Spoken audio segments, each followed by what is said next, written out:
Zubi doo, where are you? We got some work to do now. Zubi doo, where are you?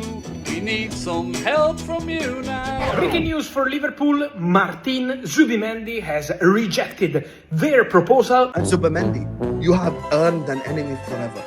I will be watching Sociedad games playing on your downfall, you fucking emotional wreck. Don't you just love winding up the Scousers? There is nothing more enjoyable than seeing a Scouser's emotions going, yeah! Oh, absolutely love it. It's a passion of mine. I'm not going to lie. It's a part-time hobby. In fact, I remember a few years ago, I went to a fancy dress party in Liverpool, dressed as one of the locals, and they didn't take kindly to it, to be honest. But I did. I had a good night. I enjoyed myself. Got some funny looks.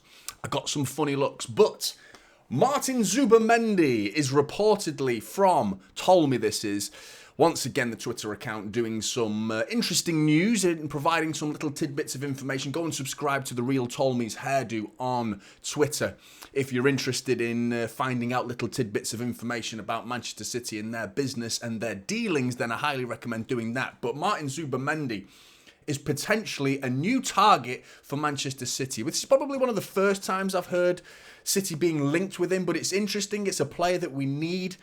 Or a position that needs covering at least, which I think should be the priority for Manchester City this summer. But before I go into Martin Zubimendi, just quickly mentioning Oscar Bobb as well, because that's a blow, man. That is a devastating blow for him and for Manchester City fans, and just the excitement that he provided going into this season has been killed. And this could be, we're hoping before Christmas he comes back, with it being a small fracture, as the reports suggesting he could be back before the start of 2025, which, I mean, considering it's a break and a fracture, is good news in comparison. But still, we've lost him for 3 or 4 months here. You know, we're losing a player that was very, very capable of doing dangerous things, and he's just about to start. He was about to kick that door down. It felt like this was going to be his breakout season, and that's really hampered that. A really big blow. Now, this is going to follow transfer news. So first of all, wishing him well recovery, of course.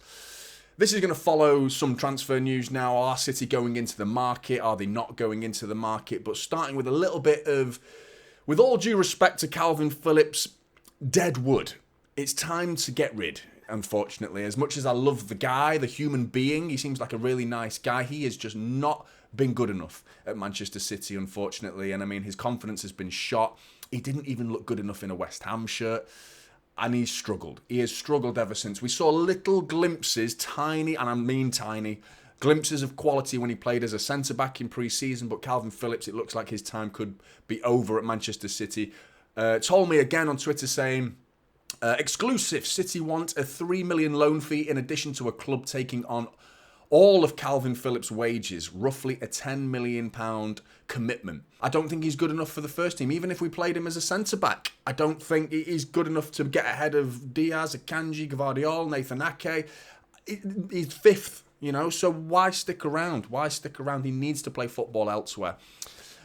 Which is a shame for him, because I think his career really needs an injection of some kind for his own sake, because I feel sorry for him, I really do.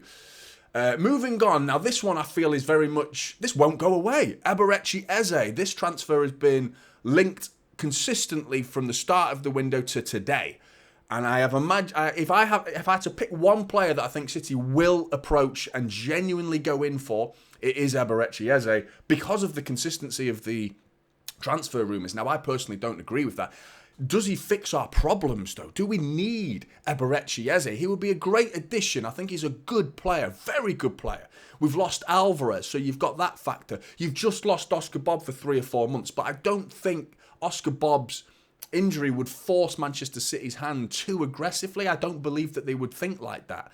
I think it's part and parcel of it. I feel like Eberechi was clearly part of the plans, or at least a target for Manchester City before Oscar Bobb's injury. So this only may increase the intensity of the deal potentially, and Eberechi Eze can absolutely play on the wings. He can play in that number 10 role. He could probably play as a false 9, looking at his abilities. I've not seen him do that in a Palace shirt. And maybe he has, correct me if I'm wrong on that one, but predominantly he's been drifting across that midfield line, attacking midfield line, which is we've got quite a few of those players with Foden, Bernardo Silva, De Bruyne, Savio, Oscar Bobb, who's obviously injured, Doku. You know, we've got players in abundance. Jack Grealish. We've got players in abundance in that role, so it's not an area of the pitch that concerns me for the upcoming season. This is the tweet that Tolmi put out. City have discussed in the last 48 hours triggering the 60 million release clause of Eze at Crystal Palace.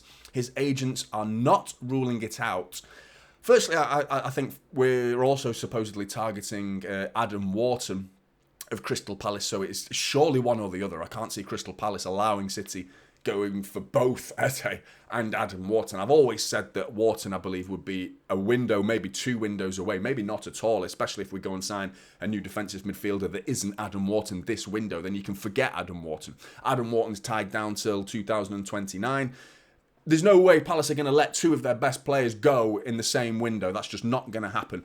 Eze is more realistic compared to Adam Wharton. He's got a £60 million release clause, of course, so that's great, but just a bit of the phraseology from Tolmi there. Now, I presume that's just purely the tweet, the way he's worded his tweet, I imagine. I don't think City have worded it exactly how Tolmi's worded it here, saying City have discussed.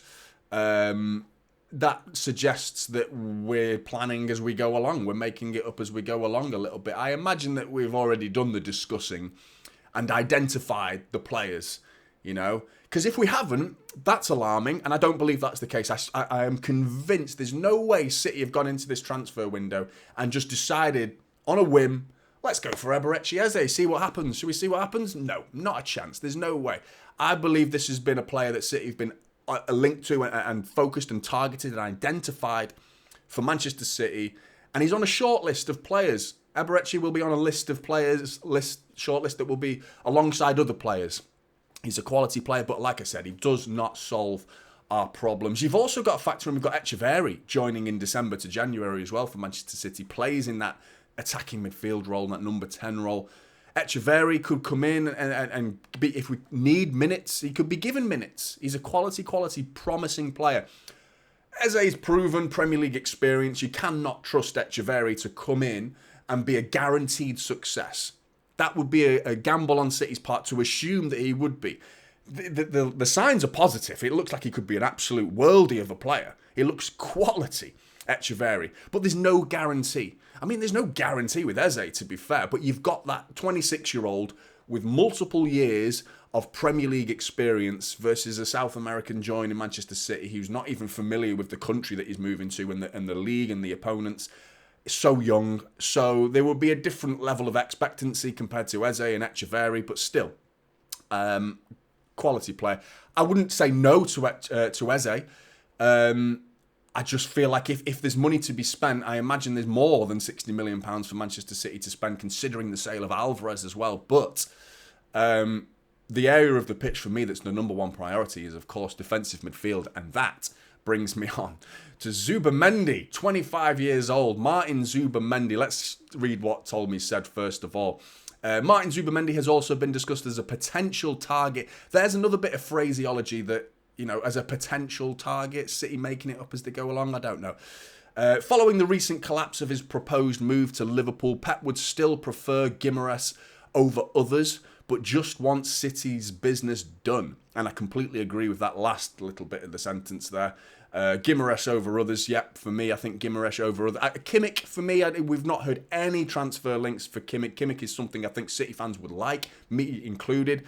The deal makes more sense than any of the deals that I've seen so far because he's got 1 year left on his contract at Bayern Munich. He wouldn't cost an arm and a leg. You're talking 30-40 million would land you Joshua Kimmich. The experience is there, the relationship with Pep Guardiola there, the ability to play as right back and covering for Kyle Walker, which is a position that is of concern to most City fans, me included. Kimmich, for me, should be Man City's number one target, but clearly isn't. Clearly isn't. So the Guimaraes over others seems to be the priority, as Pep and Tolmi has suggested there as well. Guimaraes, I can't see that happening because of the price. The release clause has now passed.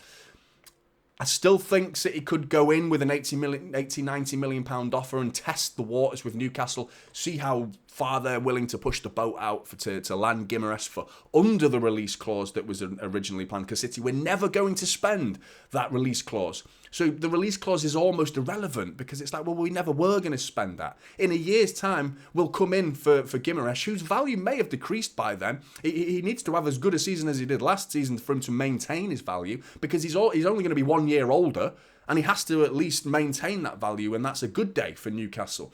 If he has a stinker of a season, which I doubt he will, considering who he is and what a player that he is, his value is only likely to stay the same or decrease.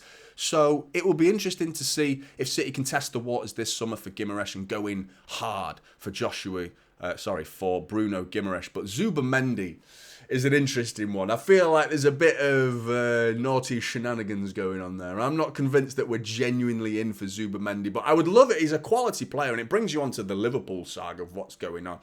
It's a bit of a shit show at Liverpool, isn't it? If you look at the history of defensive midfielders, they went in for Tchouaméni. Real Madrid, they went in for Caicedo. And they went in for Lavia. And they've consistently gone for players and been openly and humiliated in the transfer market and rejected multiple times for that particular area of the pitch. It's quite an embarrassing time to be a Liverpool fan right now, in the transfer market side of things at least. On the pitch, we have to wait and see what Slot's going to bring to the table. But the idea that the aura around the club and the way the FSG is running it right now, it's a concern. I would be concerned if I was a Liverpool fan. The idea of listing Tchouaméni, Lavia and Caicedo, all three of those players who were targeted by Liverpool went to different clubs. So the idea that Zubimendi is definitely going to stay at Real Sociedad, I'm not convinced in that either, because I haven't heard Zubimendi come out and reverse the situation and say, I'm staying at Real Sociedad, guaranteed. I haven't heard that. I've searched, I've looked for any sort of identification to see if he's made comments along those lines to suggest I'm not going to Liverpool. That's been agreed upon. But I am staying at Real Sociedad. None of that. I haven't heard that he's staying at Real Sociedad. He is staying because he's not going to Liverpool as of right now. Gary Neville also made some interesting comments recently suggesting that Real Madrid and Barca could well be interested, and they've just saying that they're not ready yet. So hang around at Real Sociedad for another year and we'll come in for Zubimendi in a year's time. Are City genuinely interested in Zubimendi? He's a quality player. We saw what he did in the Euros finals as well, which is like the perfect ideal scenario for Manchester City fans, because we saw Rodri leave the pitch against England in the Euros, and the Spanish level of quality just did not drop. Zubimendi comes on, it looked exactly the same. It was like, Rodri who? We don't miss him at all. And the quality of the Spanish midfield was just as good. You know, they played the same standard. No drop-off whatsoever. And isn't that exactly what City want? We want a player that can come on for Rodri and cover for Rodri, and ideally play with Rodri. That's what I would like. And not have a decline in quality. I mean, the idea was Kalvin Phillips, and the gap between Kalvin Phillips and Rodri is monumental. Whereas Zubimendi absolutely brings that level back to not quite at Rodri's level, let's be straight and put some respect on Rodri's name. Zubimendi's good, but he's not Rodri. He's not Rodri, but he's not far behind. He's not far behind. He's in the category of Guimaraes and Kimmich for me. I think he's there. He's a quality player, but the legitimacy of this from Manchester City's perspective, I'm not convinced. But I am never going to pass up on an opportunity to wind up the Scousers. I love doing it. It's so funny. This is typical City now, holding up silverware.